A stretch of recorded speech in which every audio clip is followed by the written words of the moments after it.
ప్రైవేటీకరణను వ్యతిరేకిస్తూ APSRTC JAC ఉద్యమ కార్యాచరణ మొదలుపెట్టింది. తమ డిమాండ్లు ఉద్యమ కార్యాచరణపై ఆర్టీసీ అడ్మిన్ ఈడీని కలిసిన జేఏసీ నేతలు వినతిపత్రం అందించారు.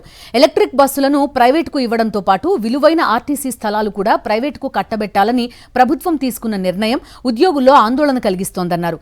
ఎలక్ట్రిక్ బస్సుల కోసం ఇచ్చిన టెండర్లు రద్దు చేయాలని డిమాండ్ చేశారు. స్త్రీ శక్తి పథకం కారణంగా ఉద్యోగులపై తీవ్ర పనిభారం ఉందని, తక్షణమే 4000 బస్సులు కొనుగోలు చేసి సిబ్బంది నియామకాలు చేపట్టాలని కోరారు. తమ డిమాండ్లపై యాజమాన్యం స్పందించకపోతే జూన్ 16 నుంచి 20 వరకు ఉద్యమ సన్నాహక సదస్సులు నిర్వహిస్తామన్నారు. జూన్ 23, 24 తేదీల్లో రాష్ట్ర వ్యాప్తంగా అన్ని డిపోల వద్ద ఆందోళనలు చేపట్టి జూన్ 28న విజయవాడలో జేఏసీ సమావేశంలో భవిష్యత్ కార్యాచరణపై ప్రకటన చేస్తామని హెచ్చరించారు.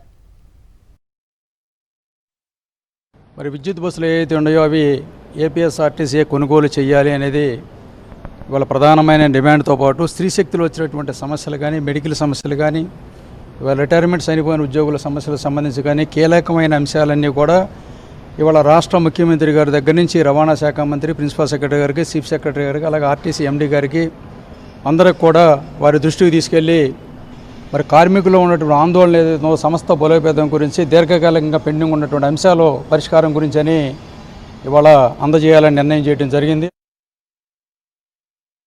ప్రభుత్వం తీసుకున్న నిర్ణయం మేరకు ఆర్టీసీలో పెట్టబోతున్న విద్యుత్ బస్సులన్నీ ప్రైవేట్ ఆపరేటర్స్కి ఇవ్వడంతో పాటు విలువైన స్థలాలను కూడా ప్రైవేట్ ఆపరేటర్స్ కట్టబెట్టే ఆలోచన మీద ఇలా తీవ్రమైన ఆందోళనతో కార్మికులు ఉన్నారు.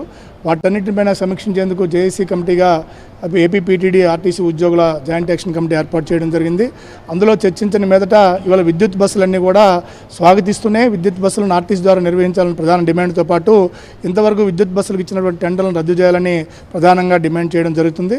అంతేకాకుండా పెరుగుతున్న ప్రయాణికుల సంఖ్యకు అనుగుణంగా ఇవాళ స్త్రీశక్తి వాళ్ళు విపరీతమైన పని ఒత్తిడి ఉద్యోగుల మీద పెరుగుతుంది. ప్రయాణికులు కూడా ఇబ్బందులు పడుతున్న కారణంగా వెంటనే 4000 బస్సులు కొనుగోలు చేయాలని, ఆర్టీసీలో ప్రస్తుతం ఉన్న ఖాళీలతో పాటు భవిష్యత్తులో వచ్చే రిటైర్మెంట్ అన్నిటి ఖాళీలకి సుమారు 15,000 మంది సిబ్బందిని నియామకాలు వెంటనే జరపాలని చెప్పేసి ప్రధానంగా డిమాండ్ చేయడంతో పాటు ప్రభుత్వ స్థాయిలో ఉన్నటువంటి బకాయిలు ఐఆర్, పీఆర్సీ సంబంధించి, డిఏ సంబంధించి బకాయిలతో పాటు ఆర్టీసీ పరిధిలో ఉన్న సమస్యలను కూడా పరిష్కరించాలని చెప్పేసి 30 సమస్యలతో పాటు ఇవాళ మెమోరాండాన్ని గౌరవ వీసీఎండీ గారికి, ఇతర ఉన్నతాధికారులకు అందరికీ అందజేయడం జరుగుతుంది.